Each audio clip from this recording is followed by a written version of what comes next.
Hare Krishna. Aujourd'hui, le 12 octobre 2022, je suis encore à Vrindavan, car le Vrajamandal Parikrama, nous avons des difficultés à quitter Vrindavan. Tout simplement parce qu'il a plu énormément il y a quelques jours et beaucoup de routes sont boueuses et beaucoup d'endroits pour installer le camp avec les dévots n'est pas disponible, trop doux. Ce parikrama, pour l'instant, il y a environ 1500 dévots qui sont dans le parikrama. Par conséquent, bouger tout ce monde avec des tentes, c'est toute une expérience, on pourrait dire. Et pour l'instant, nous attendons d'avoir le feu vert pour pouvoir bouger de Vrindavan et dormir. La prochaine étape, ce sera Mathura pour nous. Alors aujourd'hui, nous sommes partis à pied de Vrindavan sur la route de Mathura, visiter deux endroits importants. Le premier s'appelle Bhataron, ou le Yagya Patnistal. C'est l'endroit où Krishna et Balaram ont honoré la nourriture qui a été donnée par les femmes des Brahmanas. On se souvient, dans le livre de Krishna, c'est expliqué qu'un certain jour, Krishna et Balaram étaient partis tôt le matin avec leurs amis les pattes, sans prendre leur petit déjeuner à Vrindavan et sans emmener de pique-nique. Par conséquent, vers l'heure de midi, ils avaient faim. Et Krishna et Balaram ont demandé à leurs amis les pâtres d'aller mendier de la nourriture aux brahmanas qui étaient en train d'organiser un grand yagya pour faire plaisir à Vishnu.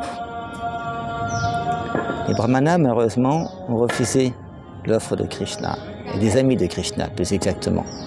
Et ensuite, Krishna leur a demandé d'aller demander de la nourriture aux femmes de ces brahmanas. Les femmes, quand elles ont entendu que Krishna avait besoin de nourriture, tout de suite, elles ont cuisiné et donné beaucoup de nourriture pour Krishna, Balaram et tous les pâtres. Et une histoire intéressante, c'est que les femmes des brahmanas n'avaient jamais vu Krishna auparavant. Mais elles avaient entendu parler de lui tout simplement parce qu'il y avait des vendeuses et des vendeurs qui venaient de Vrindavan, un petit village, pour vendre à Mathura, la ville, de la nourriture, des légumes, des fleurs. Et en entendant parler de Krishna, elles avaient développé un attachement pour Krishna. Ce divertissement montre l'importance de l'écoute. Qu'en même temps, si on écoute les gloires de Krishna, on devient attaché à Krishna. Et le deuxième lieu qu'on a visité à Mathura, c'est Akrura Ghat. On se souvient qu'Akrura, il était engagé par Kamsa à Mathura, qui lui avait même demandé une fois de venir chercher Krishna et Balaram de Vrindavan et de le ramener à Mathura. Il était venu avec un chariot, et à un certain moment, Krishna, Balaram et Akrura se sont arrêtés près de la Yamuna pour se baigner. Krishna et Balaram se sont baignés et tout de suite sont remontés dans le chariot. Mais Akrura, lui, a pris plus de temps. Il a chanté le mantra Gayatri dans l'eau. Et quand il était dans l'eau, il s'est aperçu que Krishna et Balaram étaient dans l'eau. Il les voyait dans l'eau. Il se retourne, il regarde sur le char, il les voit sur le char. Alors il était complètement surpris. Où sont vraiment Krishna et Balaram? C'est-à-dire que ça montre l'omniprésence de Krishna.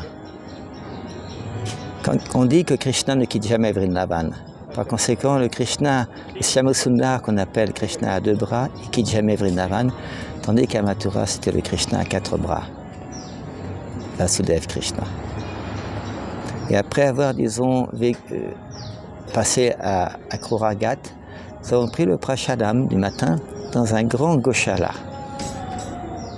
Le prashadam était très bon, et ensuite nous sommes revenus à Vrindavan. Hare Krishna.